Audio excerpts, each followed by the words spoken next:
This 911 Strong podcast is brought to you by our partners at the Police Credit Union of California.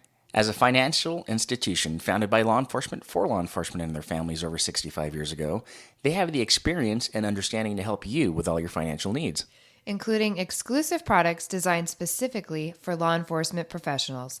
To become a member today, visit thepolicecu.org. That's the police, the letter C, and the letter U.org. Or call 800-222-1391 and tell them you heard about them from the 911 Strong podcast. Station to all units. Prepare to copy.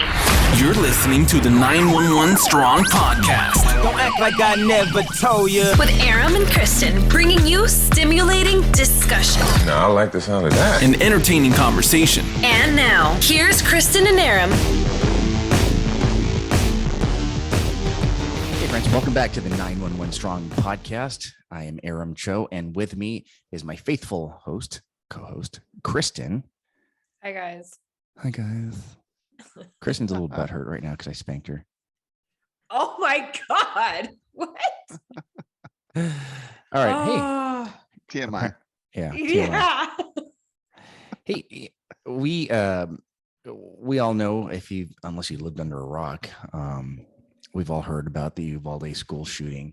And yeah, we're not going to talk about necessarily the tactics used at Uvalde, because that's not really universal and we don't really know the facts. But what we want to talk about is what to do if you're caught in a situation like that. We just had a shooting in Oklahoma, in Tulsa, so it doesn't necessarily have to be a school. So we wanted to bring in someone that knew a little bit about tactics, and you might have heard of this guy. He's our good friend. You may have known him as GunFuFighter on social media.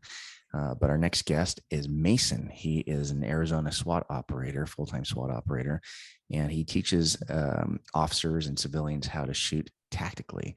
So we're so lucky to have you. Mason, welcome to the show. Thanks for having me. Appreciate it. Yeah, man, it's been a long time coming. Mason and I and Kristen know each other personally. We've met each other a couple times, and we've always talked about having you on, but I mean, it's kind of sad that this is the reason we're having you on, but I can't think of anybody else that we would rather have on to share, your experience. So, with that said, let's jump right into it, shall we? Yeah, of course. All right. So, I mentioned in the intro, the facts are all over the place, but those are inconsequential when it comes to actually being a victim inside, right? Of course. We don't worry about any of that stuff when we're inside, but what should we be worrying about? What are some of how do you know an active shooter is happening? I mean, I was just talking about this the other day. I was at work and we heard, in the distance, and collectively, we'd all been cops for at least 22 years each. Yeah. And we're like, were those gunshots? And an average person would be like, you should know if those are gunshots or not, right? Yeah, I would love for that to be the truth. Right.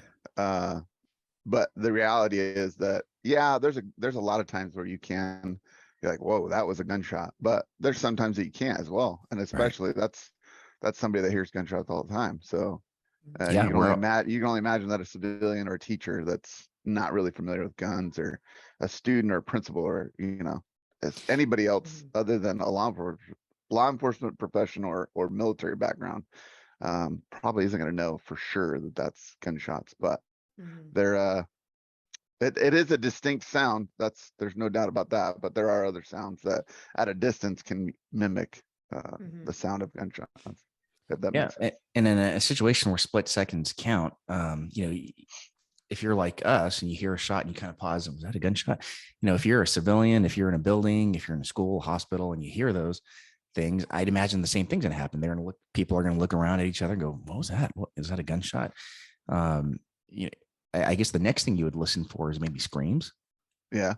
Yeah. Well, I mean, if you could even talk about the part of Uvalde where they have on video that the teacher looks over, hears gunshots, looks over, sees it, and then gets back and shuts the door. Like, okay, that's a perfect response to that. But we know now that door probably wasn't locked, but that's a good response to get inside of the building and lock the door, which is supposed to be a secure facility. So you think it's better if you're all collectively in a room, to lock yourself in there? Yeah, I think that I mean, outside of running, where are you going to Mhm. run to? If you don't Right. have if you don't Yeah. have a plan to run somewhere, what I think what most schools are taught in modern times is you shut and lock the door, you turn off the lights, and you hide in a spot that you can't be seen from the window. Mhm. Because as we know, with the amount of active shooters we had since '99, uh, the shooters look for people. They look for the most carnage they can do, and if they Right. don't see people, they move to the next classroom. And that's provided that they actually got into the school. Yeah. Obviously, we can, talk about the security of schools in general. Um, we'd like for them to not get in at all. Like, have a Right. good perimeter, have all the outside doors locked.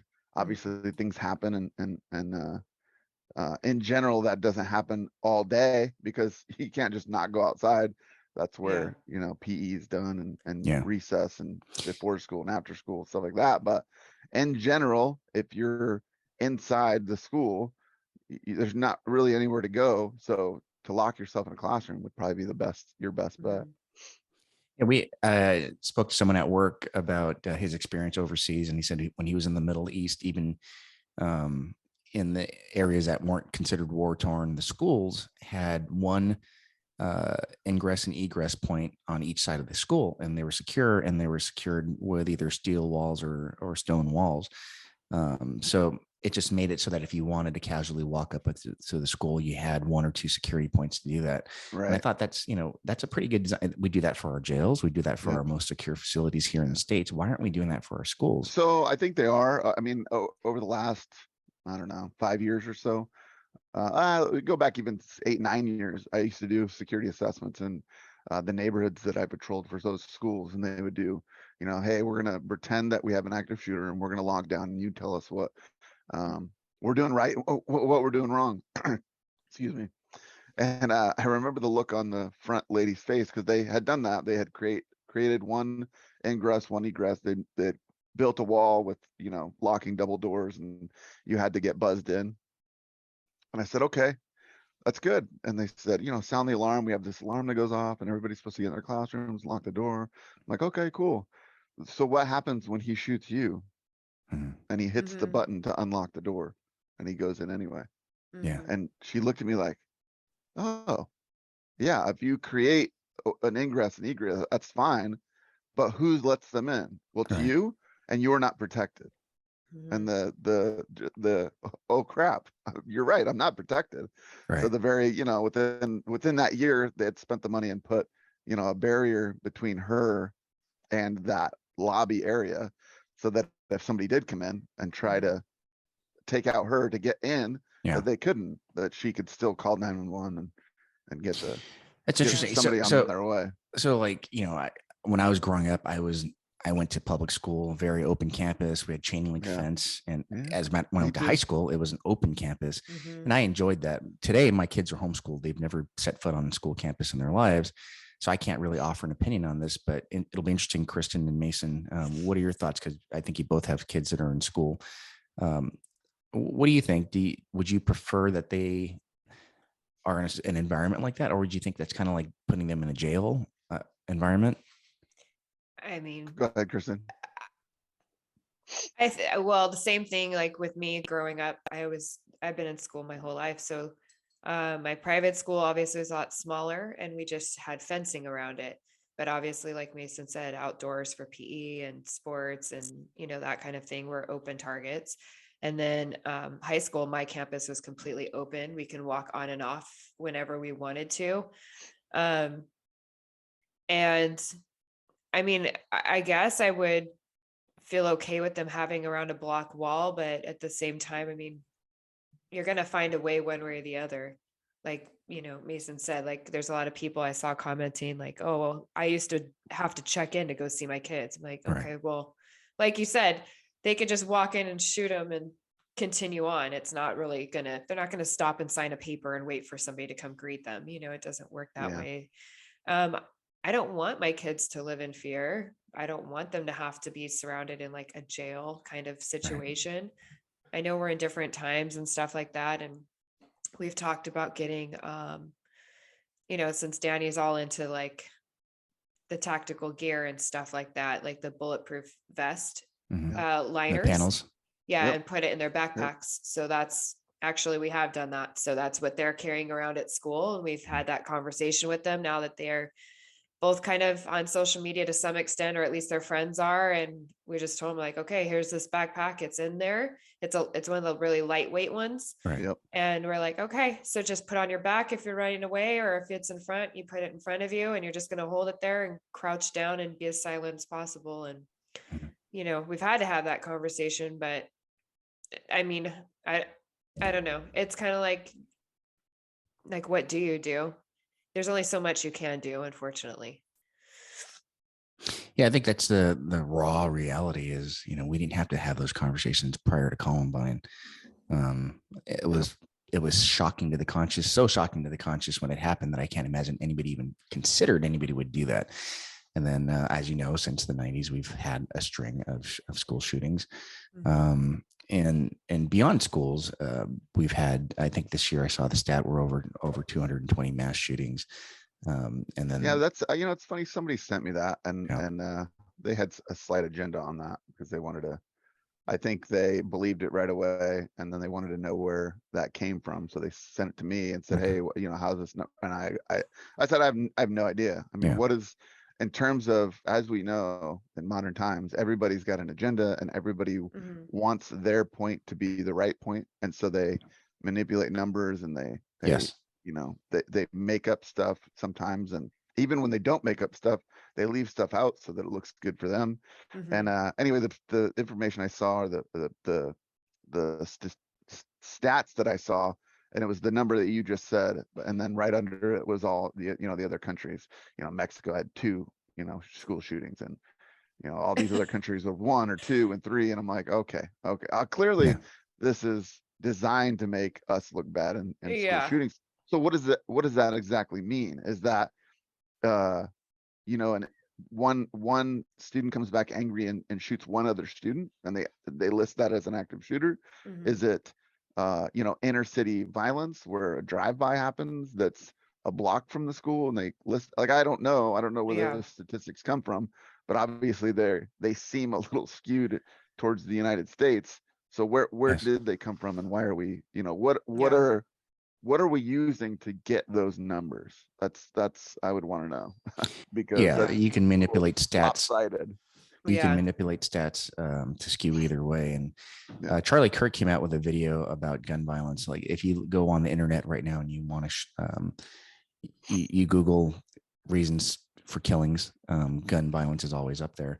I think they said Charlie Kirk said 33,000 shootings this year, but he broke it down using guns. A lot of them are suicides, right? Exactly. They count, it's what they count. They count suicides, and suicides accounted for like 10,000 of those. So you eliminate a third already. And then another one was gang violence. I mean, gangsters are going to be gangsters. And unless you're a gangster, you're not really going to be counted in that stat. So let's eliminate another third of that. And so actually, he continued to break it down. It's on his page if you want to go follow it. And it came down to 1,000 acts out of the 33,000 that were geared towards random violence with guns. Now, if you take that stat, guns are convenient. Guns are a useful tool, and they provide some of the ability to inflict violence from a distance, but so do cars. Cars. We had in Santa Monica here locally, we had somebody drive onto the pier and kill a bunch of people. You hear those stories all the time. So my point is, whether it's a gun, let's just say guns were not in existence today, nobody had access to a gun. Somebody would find a method if they wanted to hurt somebody. I just had this conversation yesterday with somebody. Well, right. Since the beginning of time, I mean, they used a rock. So it's just like, whatever. It's just advanced down, through time. Yeah. Evil and violence doesn't change. It's just the tools that you use to inflict that evil or violence. Right. And I hate saying this because I do have empathy for victims. But there's some victims that they're going to be, how should I say this sensitively? There are some people that are going to be victimized more than others, right? Suspects look at people, they size them up. That's why elementary schools are the When in terms of school shootings, Right. elementary schools are top of the list because not only is it a soft target, but the victims are soft. They're our most vulnerable people in our society is Yeah. our elementary kids. That's a very good point. Like you talk about the high school, like it doesn't happen very often in high school because you're probably going to be met with at this in modern time, like back in Columbine, like nobody knew. They thought, oh, if I just hide, they won't get me. We know that's not the truth anymore. And so the active shooters that have happened with older schools, they fight back, and the Right. shooter ends up getting either tackled or whatever from that. So that's why elementary schools are the target most often in school shootings because they're our most vulnerable. They're the ones that need the protection more than anybody else. Are you guys, as parents, opposed to having armed security on campus? I'm not even opposed to armed teachers. I'd rather have armed I teachers. mean, I'll train them. Like, it's not it's so many people are aggravated, and I understand from a teacher standpoint. There's teachers that want nothing to do with that, and that's fine. You don't have to, but I don't understand why. Let's say one of us three decided in our alternate careers after we're done in this law enforcement field, like, you know what, I just want to become a teacher, and I just love hanging out, teaching kids, and I love my kids, and I'm just going to go be a teacher. Why would you not want me armed in your student's classroom? Somebody that's at least trained enough to stop something that happens. And yeah, I can do I can go through the process of hiding the kids and locking them in the room, and then I can go find the shooter and hopefully stop the carnage from happening. Right. Why would you not want that? But see, that that's boggles my mind. I think that's kind of like the mindset that we're involved in, right? We're in this world. And Kristen can attest to this, and I'm sure Mason, you do the same thing. But when we go camping, I bring a kit. And I have a Vertex big bag. It's a backpack. I can make it a sling. I can make it a backpack. And I have an SBR in there. I have my magazines. I have a panel in there. Everything short of bringing a helmet, really, and a big old belt. But I do have something with me that's convenient. I can take with me if I'm on a Jeep ride. I throw the bag in the back. If I'm in a razor ride, I'll throw.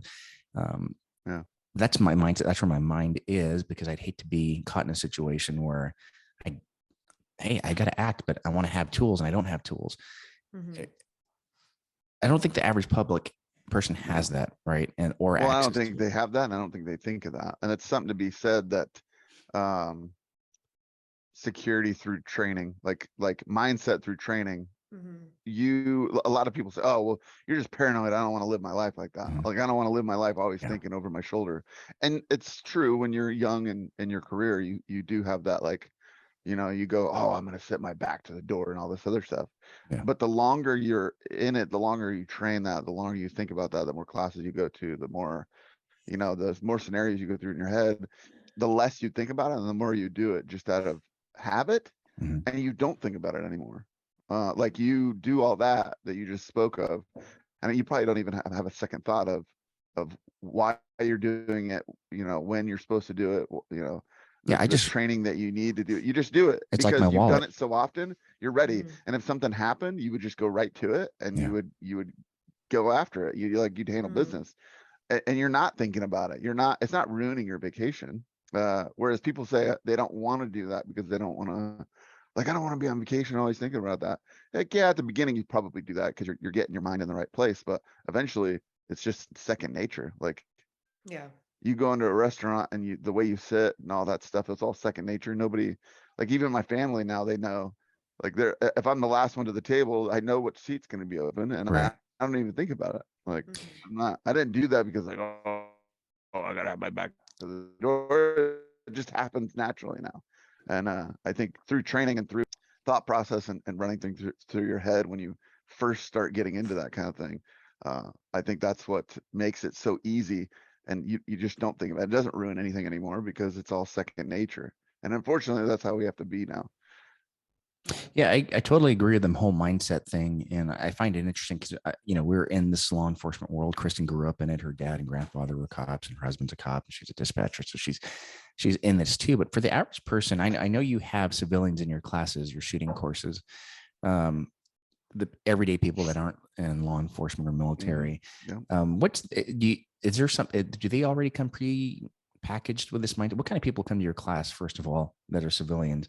Yeah. I'd imagine they have more of this mindset, right? Oh, absolutely. 75%, 25%, I would say, civilian to law enforcement ratio in most of the classes. And they're 100% of that mindset. I think Yeah. between the cops and the civilians, the mindset is the same across the board. That's exactly what we're just talking about. And I think the problem with and going a little bit towards law enforcement when it comes to this training is these guys are cops that they get their law enforcement training and now they're paying money to seek outside training, Right. which is awesome. As you know, law enforcement in general is not trained the best. We go through, we go through the academy, we go through the FTO process, and then once a year we're mandated towards training, and we don't outside of if you don't get it on your own, you just don't get as much training. Right. And so it's good to see those guys going outside of their way to get training, even though it's costing them money outside of their own pocket. So it's interesting when I first started doing this teaching, how much more proficient the civilians were that came to the class than the cops that came to the class, because they already knew, like, hey, I got to spend my own money. Nobody's teaching me this stuff. I got to go do it on my own. And so it's to understand that mindset. That's the difference between that is the mindset. Like I want this, I need this in my life, versus somebody that's, no, I have to do this because it's part of my job. And the civilians are, no, I have to do this because I need to protect myself. If that makes sense. That's interesting. We usually train, when you work in a building or a school, they have drills, and they drill the physical aspect of it. Earthquake drills, get under a desk, fire drill, go to the escape orderly fashion. That's a good point. We've been hashing out the whole idea of mindset. Do you think maybe we should introduce in these drills mindset? Mindset is probably one of the biggest things that will save your life in a bad situation, and in any bad situation, car accident where, you need a tourniquet or something. Like your ability to think outside the box and think critically of an event while it's happening under stress is huge. Like a guy or a gal that has a great mindset and has, been through training and just has a think on your feet type mentality is going to have far more success with no tools than somebody that doesn't think on their feet, doesn't think critically, isn't good under stress with all the tools in the world. They're just probably going to screw it up because they're not mentally ready for what's happening right now. Right. Yeah. I know there's other aspects to what you should do during a shooting event, but I like where we're going with the mindset thing. I know fear is going to be an aspect of it, but I think what can also be useful in this situation is maybe anger, getting, I don't want to say aggressive, but if I think back to 9/11 and the people that were on the third plane, the plane that never made it to its target, and you hear the famous line, "Let's roll." I think the people on the plane that were ready to attack already made it in their minds, had it in their minds. They're already in a high risk situation. They may die. We might as well die fighting. What do you think about that mindset? Yeah, it's 100%. I mean, you can call it whatever you want. You can call it anger, you can call it aggression, you can call it, stepping it up. Let's go. We call it whatever you want. But the bottom line is we have, I think, a big issue with anything, teachers, law enforcement, civilians, is we have these things that we do and we get trained on, or we see that tells us what to do in a list of succession. And then when something happens, we go to that list instead of thinking critically and thinking logically about the situation we're in and understanding what's actually happening. We just go to that list like, oh, I'm supposed to do this, this, and that. And you're not actually paying attention to what is going on. You just went to your list in your training because you have no experience in that. You only have training in that, if that makes sense. Like it's never happened to you. So when it actually happens, you're like, oh crap, okay, I gotta go step 1, step 2, step 3, step 4, Mhm. instead of being able to go, well, step 1 through 4 don't matter in this situation. I'm going Right. straight to 4, and then you do Mhm. that, and that comes with experience. So how do we give experience to people that should never go through this, but then Right. when they do it, how do you give them experience to go and be able to do that and be able to get aggressive and say, which I think happens often with law enforcement. And you could probably, Mhm. again, we talked about it at the beginning, or you talked about it at the beginning. We don't have all the information yet. Mhm. I have a lot more information than most because I've talked to dudes that were on the ground. They went to their list. Like they weren't, it's a Mhm. small town. They don't know Yeah. what they're doing. And they went straight to their list. Oh, well, I think my interpretation of what's going on right now is 3. So we're going to do 3. Well, Mm. that might, that could have been the mistake that caused a lot of grief, is you went to a list instead of going by experience, Right. Mhm. versus you put an experienced group of dudes in that same situation. They're going to act and do differently because Right. like, oh, I know what this is. Let's go to step 6 instead of stopping at 4, if that makes sense. So how do we get to that point without actually putting people through bad situations? Um, the only way to mimic that is to do as real a training or as real a scenarios as you possibly can, which I'm sure you've been through, simulations, live role players, that kind of stuff. Yeah. Is it real? No, but I think it's as close as you can get to real, and I think it Mhm. gives people a like we did it for a hospital, and after the last shooting, which was, Mhm. I don't know, however many years ago. And a couple of the local hospitals wanted us to put them through that, and we did. And the shock and the stress that they went through to see it, like we're used to it. It's not. It's like at this point, like, oh, it's just fake. But when they went through it, because they'd never been through it, the stress that created within them, you could tell they're like, oh, I would never want to go through that. Like Mhm. maybe this isn't for me, because Right. maybe I'm gonna go be a grocery store clerk because I don't want to deal with the stress of potentially somebody coming into a hospital and Mhm. start shooting everybody, which ironically just happened yesterday.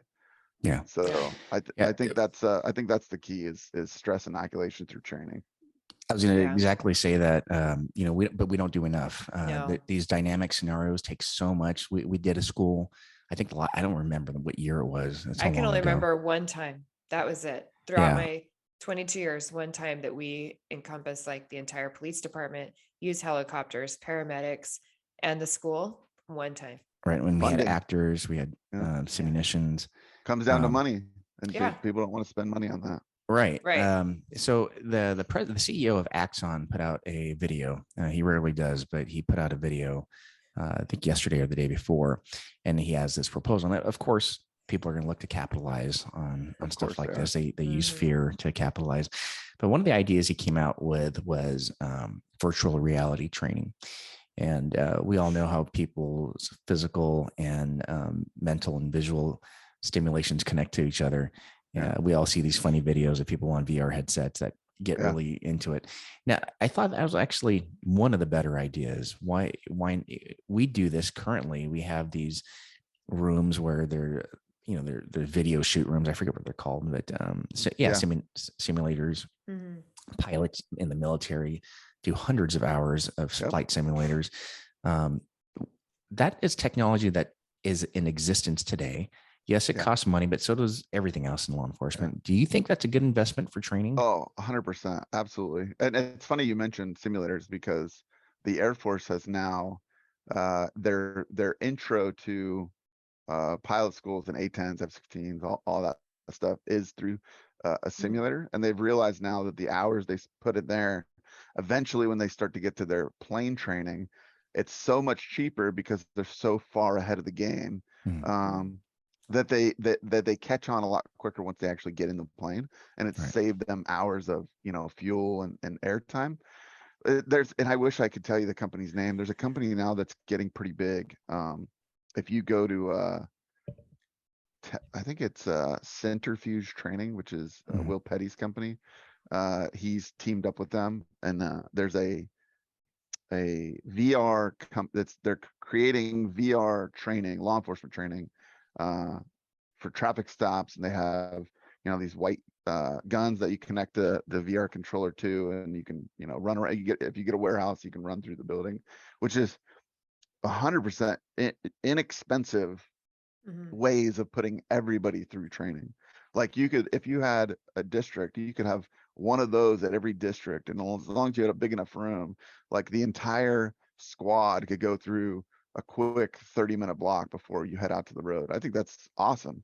Mhm. There's other ways to do it, like Haley Strategic has a giant walk-in simulator here in Arizona, and he can actually hook a taser up to your belt line that when you get hit, it zaps you. And so Huh.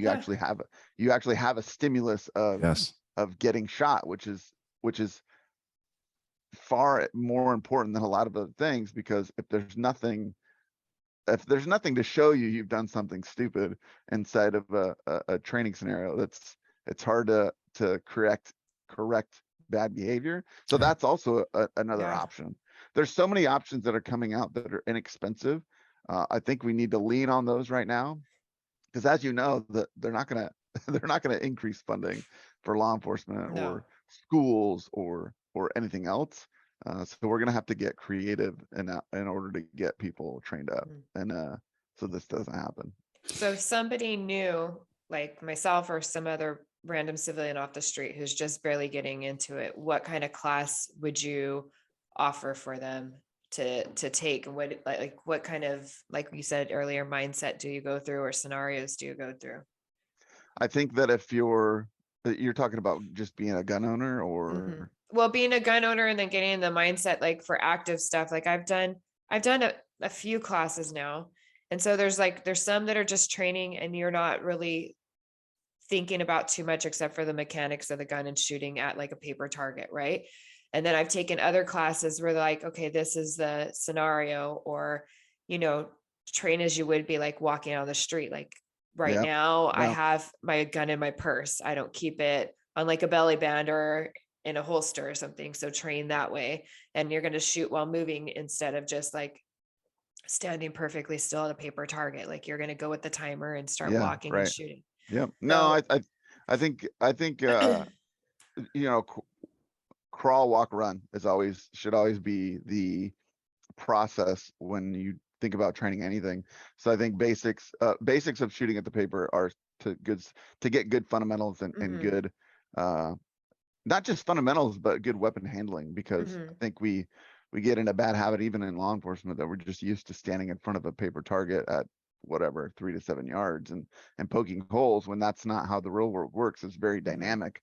So, but that's a good way to start. You got to be able to start there, and once you get comfortable with that, then you move to what you were talking about, moving and shooting, and then timers and all that other stuff, and then eventually you get to the point where the best training isn't really shooting at all. It's training the mindset through scenarios that are as mhm, close to real as possible, where you have a a bad guy in a protective mask that's trying to attack you, and you mhm, have to stop him. Like, what are you going to do? Are you going to give up, or are you going to fight it off? Because if you give up, that's exactly what he wants. So right. if you want a fighting chance, you have to do something. So getting that kind of training, getting the stress inoculation training, and I don't mean stress, like the stress shoot stuff is good, where you get your heart rate up and you go do some sort of cool shoot. That's all good, because you're still training manipulations under high heart rates. Mhm, But the real stress is like a scenario where somebody is trying to, theoretically in training kill you, and you have to mhm, stop them. And then mhm, at the end of the scenario after scenario, you need to take an inside look in the mirror and say, okay, if that was to happen tomorrow, did I succeed? Like, mhm, where are the paint marks on my body? Like, did I live through that? mhm, And then after all that, or somewhere during all that, because you don't want to do this at the end, is medical training, and be able to mhm. save your life if you did get hit or somebody else got hit. Yeah. Yeah, there's a lot to it. Yeah, that's a really good question, and I'm thinking, I'm trying to think impartially, because I've done this so long that I want to. It's hard to say I can think like the average citizen, but Well, you can't, not anymore. Like, yeah, you're beyond that point. So it's funny, you gotta talk to people that don't think like that. right, Like, even our spouses who are not trained at all for the most part, think more critically than your average citizen because they know what you do and they know what um, your training and rehearsals and all that stuff go through. So Yeah. they've become accustomed to those and kind of play off of you already anyway. So your average citizen's not even going to think of that. Yeah, and I was trying to tiptoe around this early in this episode. I didn't want to offend anybody, but I just thinking about it, there's no really other way to say it is there are some people that have the mindset that's going to make them more of a victim than others. Agreed. Yeah, and I think command presence is huge. We always hear about this, and they drill command presence in the academy. Your uniform scored away, your equipment scored away. But I think for the average citizen too, if you're even for off-duty cops, there is a way to look like you are going to be less of a easy target than another. So if you're out of shape, get in shape. If you walk around kind of with your shoulders slumped and your head down, not looking around, then you have no idea what's going around. Get out there, get your chest up, shoulders Buried back. in your phone. Yeah, head out of the phone. Yes, exactly. Look around. A perfect example. Had your face is buried on the phone and you don't see the threat coming. You can get to your phone once you're in your location, but look around, get to the place, get to a place to and from, and be aware.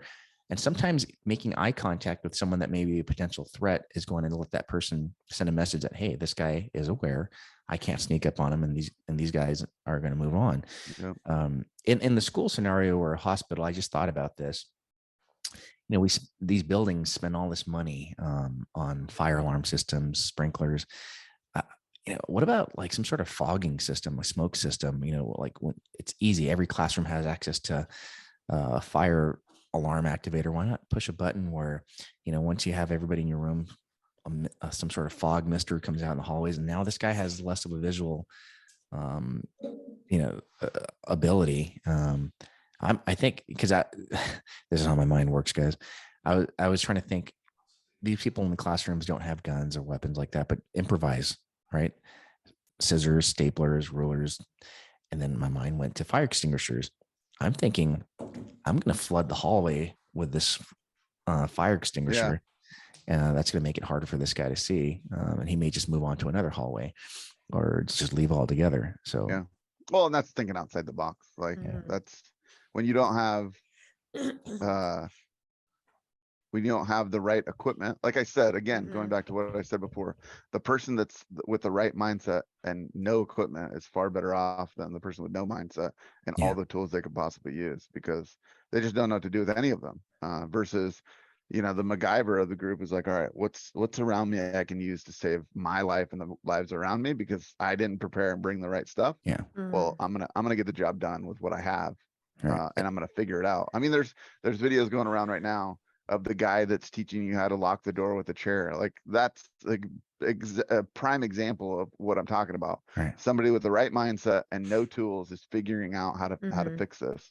And in an elementary school, the kids aren't really going to be that guy. It's going to be the teachers. It's going to be you. You are that person. And it goes back to what we said before. They are the softest target and the most vulnerable. Yeah. I have a couple of followers that listen to our podcast. One of them is a principal at an elementary school. So I hope he listens to this episode, but I think it'd be incumbent upon you as school administrators to train your staff in the mindset. I think, tactics and drilling are one thing, but the mindset, you have to get them thinking about this so that eventually there's a growing inoculation, right? You're desensitized to this so that when it's time to step up, you're already mentally prepared to do so. Yep. Agreed. I agree. All right. So aside from the mindset, what are some of the other things we can prepare for an active shooter? In terms of what? I don't know, physical preparations, what kind of training I think we touched a little bit on the shooting type of training, but the reality is some of these people aren't going to have guns. Medical training. I think medical training is probably by far the number one, because most people are even after they're told they should, they're not going to carry a gun, and they're not going to go get firearms training just because they just don't like it, and that's fine. Like I can't force somebody to understand the firearms capabilities and its and its ability to save your life. You can't just like anything else, you can't force somebody that already has an opinion on it, doesn't want it. Yeah. But medical training is by far the number one thing that everybody doesn't have to be scared of. Doesn't have a stigma around it, but the ability to save somebody's life that's already been shot is by far the best training and the best thing you can do to prepare for any encounter. And that's going to help you not just in an active shooter situation, but any medical situation. And I'm not saying go, you don't have the money and the time to go become an EMT just for the fun of it, because you want that knowledge, but to go to a stop the bleed course or tactical med course or, anything like that, where they teach you how to use chest seals and tourniquets and gauze and all that kind of stuff. And they're getting so realistic now that they'll go down to the butcher shop and grab a pork butt and teach you how to pack a wound. Like those classes that have zero to do with firearms but teach you how to save lives in any encounter, whether it be firearms, whether it be a car accident, are far more useful, and you'll probably use them far more in your lifetime than you ever will a gun. And they're not cool, and they're not the sexy cool thing that people like to do, because it's not as fun, but it's by far more applicable to everyone's life than any other training you could possibly do. So I would say that start with that. If you're not into firearms, start with that. Start with some sort of medical training. Yeah, I'm starting to see more and more of those classes. If you're on Instagram and in this world that we're in, you see a lot of the firearms training classes, but I've been seeing a lot more of these classes where people are doing that. They have the simulated blood squirt coming out, and you're trying to pack that. Kristen and I got a lesson from Zach Sorn. You may know him as Trauma RN. Yep. And we were packing a wound. And these are all things you have to physically do. I mean, you can look at a book and watch a YouTube video, but you have to physically do these things so you know how to physically react. So your body is just muscle memory. And I'm glad I'm seeing more and more of these classes. Our next guest coming up actually teaches this class. He's a firefighter. You know him as Trauma Pack, and I think he did a class with Mike. So it was one of those things. I said Ofer, right? No, but I said Ofer. Oh, I don't know if it went through, but I did. But we're going to have him on. We're going to touch more about the medical side of this. But you're absolutely right. I'm thinking back. I hate to go back to this shooting in Uvalde, but we heard that there may have been people that were bleeding out in the classrooms, and had someone had the ability just to plug the wound or apply pressure, had that knowledge, that may have been a reduced death toll. We don't know, but obviously details will come out eventually whether or not that was the case, but as of right now, it sounds like that's a possibility. And again, it goes back to what I just said, like that's by far more important for everyone. It's not more important because obviously you can't stop the bleed unless you stop the threat. So I don't want people to get confused and say, oh, well, he said medical training is more important. Well, how do you stop the threat? Yeah, that is obviously more important to the threat, obviously, but that's not for everyone. And regardless of how much I try to convince everyone that that's what you need to do in order to stop evil, nothing else is going to stop evil other than somebody good with the same tools that does it better than they do. In general, though, for everyone, gun owners, non-gun owners, people that like guns, people that don't like guns, the number one training you can do is medical training. Yeah. I know we can go on this subject forever, but real quick before we end the show, I want to ask your thoughts on this because the president just spoke about this, and this is happening to our neighbors to the north of us in Canada. The trend right now is to get away with guns. Justin Trudeau, Prime Minister Trudeau in Canada, he made it clear he's going to eliminate guns in Canada, and I don't know what the culture is up there, if they're accepting to it or not, but. And maybe it's a minority thing up there, but I know in America, it's a very accepted practice. It's been ingrained in our culture since day one, the founding of our country. We've always had guns. I remember some of my friends that were hunters, was not unusual for them to have rifles in the back of their trucks because after school, they were going to go out to the field with their parents and shoot and whatnot. Today, that would be frowned upon. They would probably go to jail. Are we headed there, Mason? Do you think we're headed in that direction, or? No. I don't think you can. You know, there, this happens every time something tragic happens, and Right. and because they know that there's no other way to attempt to take everyone's guns other than within tragedy, because Mhm. they know Mhm. there's no reason anybody's going to voluntarily give them up without tragedy. Right. Mhm. And that's why they exploit tragedy to the best of their ability, because Yeah. it's not about protecting the general public. It's about protecting themselves, Yeah. i.e. the government. Mhm. Because a populace without a way to defend themselves from the government can be controlled all the way up to walking you onto a train and mass Mhm. killing you. Like I don't think that we're anywhere near that. Obviously, I'm not here to say, oh yeah, the current president he wants to kill us all. I'm not saying that at all. I'm just simply saying that Yeah. a government that wants you to do everything that they say, and there's obviously tons of agendas behind the curtain. They want to be able to unarm you so that they can make you do anything Right. they want. Right. And I don't think we're anywhere close to that. I think most of it's, as it always is posturing. I mean, look at the assault weapon ban of what is it, 83 or 86 or whatever that Biden did the last time, and it did nothing for crime. It did nothing for murder. It did nothing for um, Yeah. violence in this country. All it did was make law-abiding gun owners go through hoops to get what they needed or get what they wanted. Right. Uh, it's obviously not the answer. I was talking to somebody that's pretty reasonable, logical last night, and he said, "Well, why don't we create a longer waiting period?" Because he was talking about the hospital shooting. Why don't we just create a longer waiting period? Like, let's try that, so that people that are just doing it out of anger, maybe they'll wait long enough that they won't want to do it anymore. Right. Because that guy went, he got mad. He went to the gun store, bought a gun, and went and shot up the hospital. I said, the problem with anything you want to try, if you and I are reasonable human beings and we're in charge and we're like, hey, what can we do to curb this violence, right? What can we attempt? Well, we're both reasonable human beings with good moral character, I believe. Well, that didn't work. Let's put it back to where it was. It'll never get put back to where it was with Mhm. Yeah. politicians. Right. Everybody wants power. Everybody wants what they want. Everybody wants their agenda based off their opinions. And no, they're not willing to give that power up once it's achieved. Right. Which is why people are so up in arms about something so simple as a mask. Like, you're making me wear a mask. Is it a reasonable thing? Yeah, it absolutely could be a reasonable thing. But we know how unreasonable government are and people that are in charge are. So we're like, no, I don't, like, you're not going to make me wear it.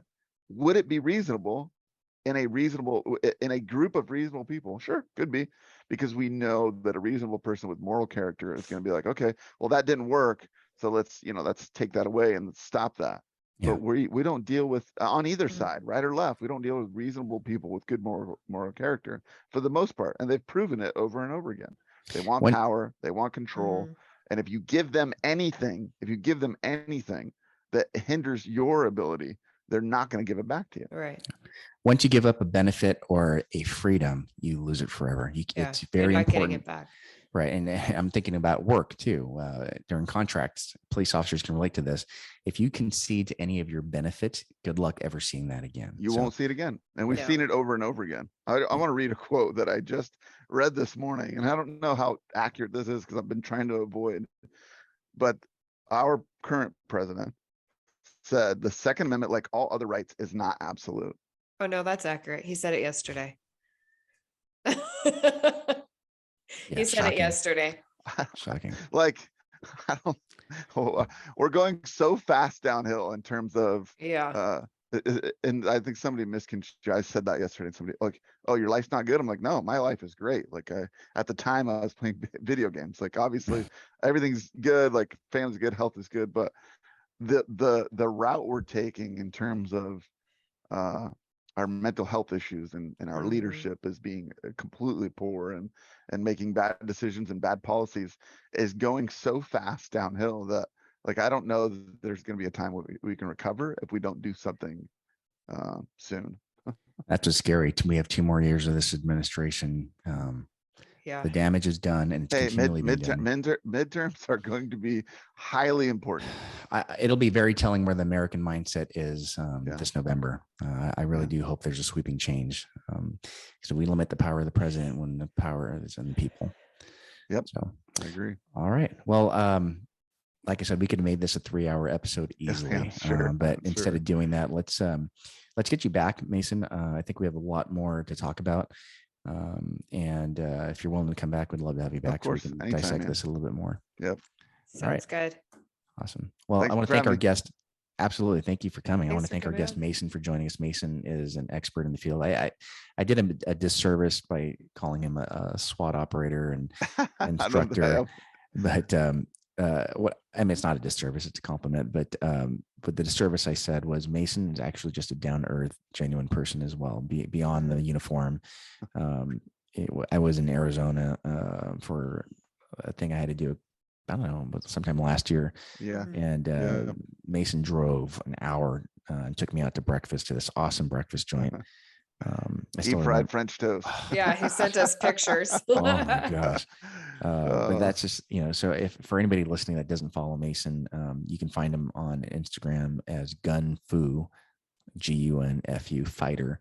And just know that the person behind the uniform and the flashy gun moves and stuff like that is actually a genuine, good-hearted, family, red-blooded American man who has America's best interests at heart. So thank you so much, Mason, for what you do. And I hope people gravitate towards you and follow you because you post a lot of stuff that are relevant and educational. So thanks. Right. I appreciate it. All right. With that said, I want to thank you guys for listening to the 911 Strong podcast. I know you have your choice to listen to just about anybody. So we thank you for tuning into us while you're at home, in your offices, and on your commute.